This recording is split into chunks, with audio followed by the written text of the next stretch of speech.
அப்படி இல்லையா?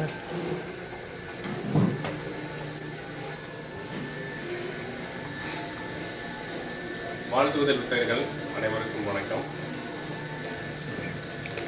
நான் சமீபத்தில் இந்தியா சென்றிருந்த பொழுது பெங்களூரில் ஒரு நாள் வேலையாக சென்றிருந்தேன். காலையில் வேலைகளை அங்கே முடித்துவிட்டு இரவு திரும்பி கோவைக்கு செல்வதாக உத்தேசம். அதன்படியே பேருந்தில் பயணச்சீட்டு முன்பதிவு செய்து வைத்திருந்தேன். சாயந்தரம் ஆனது. காலை வேலைகள் எல்லாம் முடித்துவிட்டு நண்பர் ஒருவரை சந்தித்தேன். நண்பரும் நானும் ஒரு உணவகத்திற்கு உணவருந்த சென்று அங்கேயே பேசி முடித்துவிட்டு வரலாம் என்று சொல்லி உணவகத்துக்கு சென்றிருந்தோம். நிறைய உணவுப் பொருட்களை வரவழைத்து, இங்கே வரவழைத்தது போல இதை விட நிறையவே வரவழைத்து உண்டு கொண்டே இருந்தோம். நிறைய அளவலாக பேசிக்கொண்டே இருந்தோம். நேரம் போனதே தெரியவில்லை. நண்பர், டேய் 9 கராது 10:30 மணிக்கு பேருந்து, இன்னும் இங்கேயே சாப்பிட்டு இருந்தா என்ன ஆகுறது, கிளம்பு போகலாம் அப்படின்னார்.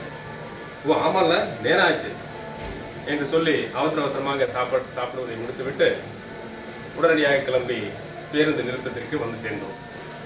நண்பர் என்னை பேருந்து நிறுத்தத்தில் விட்டுவிட்டு அவர் விடை அனுப்பிவிட்டு வீட்டுக்கு சென்று விட்டார்.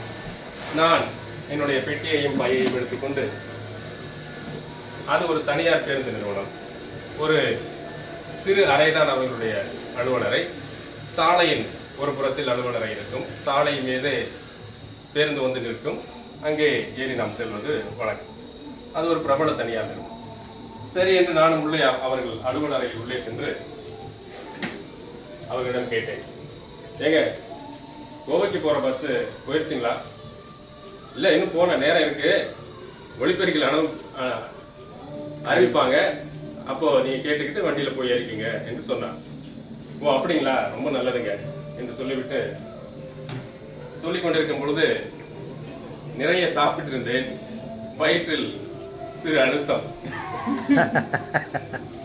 சிறுநீர் கழிக்க வேண்டும் என்ற ஒரு உணர்ச்சி தோன்றியது. உடனே அவரிடம் கேட்டேன், ஏங்க இங்க கழிப்பிடம் இருக்குங்களா? கழிப்பிடமா? அதெல்லாம் இங்க ஒன்றும் இல்லைங்க என்று சொல்லிவிட்டு அவர் வேலையை தொடர்ந்து செய்து கொண்டிருந்தார். எனக்கு பகீர் என்றது, என்னடா இது, ஒரு பிரபல தனியார் பேருந்து நிறுவனம் இப்படி சொல்கிறார்களே, ஒரு கழிப்பிடம் கூட இல்லை என்று நினைத்துக் கொண்டு வருத்தத்துடன் அந்த அவர்களுடைய அலுவலக அறையை விட்டு வெளியே வந்து காத்திருக்கலாம் என்று நினைத்துக் கொண்டிருக்கும் பொழுது வெளியே வந்து நின்று கொண்டிருந்தேன். இன்னும் அதிகமாக அழுத்தம் தொடங்கியது. இது சரி வராது, பக்கத்தில் எங்காவது இருக்கின்றதா, அக்கம் பக்கத்தில் எங்காவது கழிப்பிடம் இருக்குமா என்று சொல்லி கவனித்தேன். தொலைவு தூரத்தில் சிறிது தூரத்தில் ஒரு பெட்ரோல் வங்கி ஒன்று கண்ணுக்கு தென்பட்டது. பெட்ரோல் வங்கிகளில் எப்பொழுதும் கழிப்பிடம் இருப்பது வழக்கம், இங்கேயும் இருக்கும் என்று சொல்லிவிட்டு என்னுடைய பெட்டியையும் பையையும் தூக்கிக்கொண்டு சிறிது தூரம் அவசர அவசரமாக சென்றேன். ஏனென்றால் பேருந்து வந்து விடுமோ என்ற பயத்தில் அங்கே போனேன்.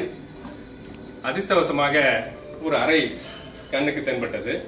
அந்த அறையின் மேல் கழிப்பிடம் என்று எழுதியது போன்று இருந்தது. ஏனென்றால் அது இரவு நேரம், அது கழிப்பறையாக தான் இருக்க வேண்டும் என்று நினைத்துக் கொண்டு அவசர அவசரமாக சென்று கொண்டிருந்தேன்.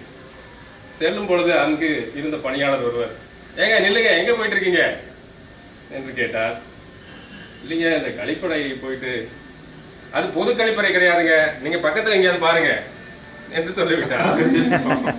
என்னடா இது, கழிப்பறை இருந்தும் இப்படி சொல்கிறார்களே என்று சொல்லிவிட்டு பெட்டி பையுடன் திரும்பவும் அந்த அலுவலகத்தின் வெளியே வந்து நின்றேன். எங்கே பேருந்து வந்துவிட போகிறதோ என்ற பயத்தில். அப்பொழுது பார்த்து கொண்டே இருந்தேன், நிற்க முடியவில்லை. அதுவோ குளிர்சாதன பேருந்து. அப்பொழுதுதான் என் நண்பன் ஒருவன் சொன்னது ஞாபகம் வந்தது. இப்பொழுதெல்லாம் இரவு பேருந்துகள் எங்குமே நிறுத்துவதில்லையாம். நீங்கள் எல்லாம் இந்தியாவில் இரவு பயணம் பேருந்து சென்றிருந்தீர்களா? ஒரு நிகழ்ச்சி எப்பொழுதும் நடக்கும், ஞாபகம் இருக்கலாம். எல்லா பயணிகளும் அயர்ந்து உறங்கிக் கொண்டிருப்பார்கள். அப்பொழுது திடீரென்று எங்கேயாவது நிறுத்திவிட்டு ten ten ten ten ten பேருந்து 15 நிமிஷம் நிற்கும், ஒண்ணுக்கு தண்ணிக்கு போறவங்க போய்க்கலாம், தேநீர் கொட்டையோட நீர் குடிக்கிறவங்க குடிச்சுக்கலாம், ten ten ten ten ten என்று அடிப்பார்கள். உங்களுக்கு ஞாபகம் இருக்கலாம். என் நண்பர் தெரிவித்தார், இப்பொழுதெல்லாம் அவ்வாறாக நிறுத்துவதில்லை, கடந்த முறை நான் இது போன்ற குளிர்சாதன பேருந்தில் செல்லும் பொழுது ஒரு குட்டியில் தான் சேகரிக்க வேண்டியதாக போய்விட்டது என்னுடைய சிறுநீரை என்று சொல்லலாம். எனக்கு பகீர் என்றது, இருந்தாலும் என்னிடத்திலும் ஒரு நீர்ப்பொட்டி இருந்தது. சரி, அதுதான் இன்றைக்கு வழி கொண்டிருக்கிறது என்று நினைத்துக் கொண்டிருந்தேன். அவ்வாறாக நின்று கொண்டே இருக்கும் பொழுது ஒரு தாயார் ஒருவர் குழந்தையை இழுத்துக்கொண்டு தரதரவன் இழுத்துக்கொண்டு திட்டிக் கொண்டே சென்றார். அந்த குழந்தையை என்று அழுது கொண்டே சென்றான். அந்த தாயார், இவனுக்கு எங்க வந்தாலும் இதே வேலையா போச்சு, ஒண்ணுக்கு தண்ணி என்று அவனை திட்டிக் கொண்டே இழுத்து கொண்டு சென்றான். ஓஹோ, எங்கேயோ போகிறார்களே, நம்மளும் போகலாமா என்று நினைத்துக் கொண்டிருந்தேன். அந்த பேருந்து அலுவலகத்தின் கட்டடத்தின் அந்த புறம் ஒரு குறுக்கு சந்து. வழக்கமாக நம்ம ஊரில் குறுக்கு சந்தை என்றாலே முனையில் யாராவது ஒரு தட்டு வண்டி வைத்துக் கொண்டு ஏதாவது விற்றுக் கொண்டிருப்பார்கள்.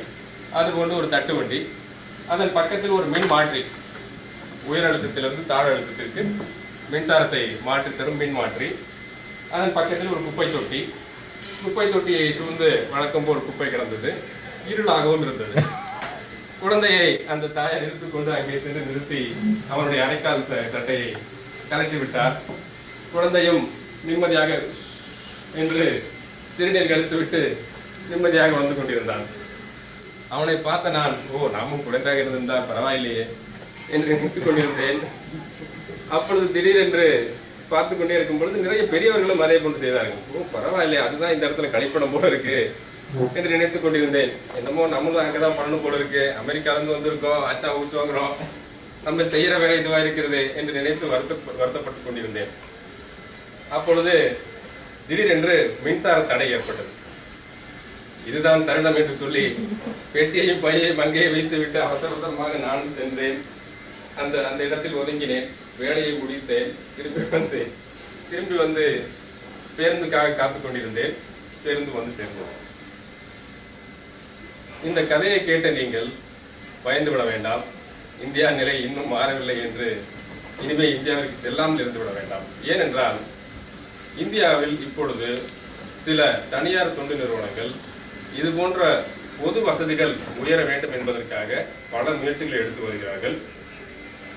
உதாரணத்துக்கு சொல்ல வேண்டும் என்றால் ஜனாகிரகா, மற்றொன்று தி அக்லி இந்தியன், தி அழுக்கான இந்தியன் என்ற 2 நிறுவனங்கள் தனி முயற்சி எடுத்து அரசாங்கத்துடன் இணைந்து பல விதமான முன்னேற்றங்களை செய்து வருகிறார்கள். இவர்களை பற்றி இணையதளத்தில் சென்று தேடுதல் செய்து பாருங்கள். இவர்களை பற்றி நிறைய தெரிந்து கொள்வீர்கள். குறிப்பாக முகநூலில் சென்று இவர்களை விரும்புகிறேன் என்ற அந்த பொத்தானை அழுத்துங்கள். அழுத்தி நீங்கள் விரும்புவதன் மூலம் உங்களுடைய நண்பர்களும் இதை போன்ற தொண்டு நிறுவனங்களை தெரிந்து கொண்டு அவர்களுடன் சேர்ந்து பணிபுரிவதன் மூலம் நமது நாட்டிலும் சுகாதார நிலை முன்னேறுவதற்கு வாய்ப்பு இருக்கின்றது.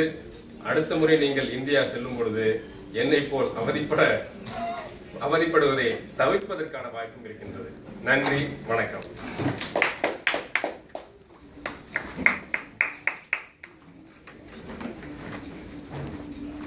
சகஜம் போல இருக்கு. அதுக்குள்ள யாராவது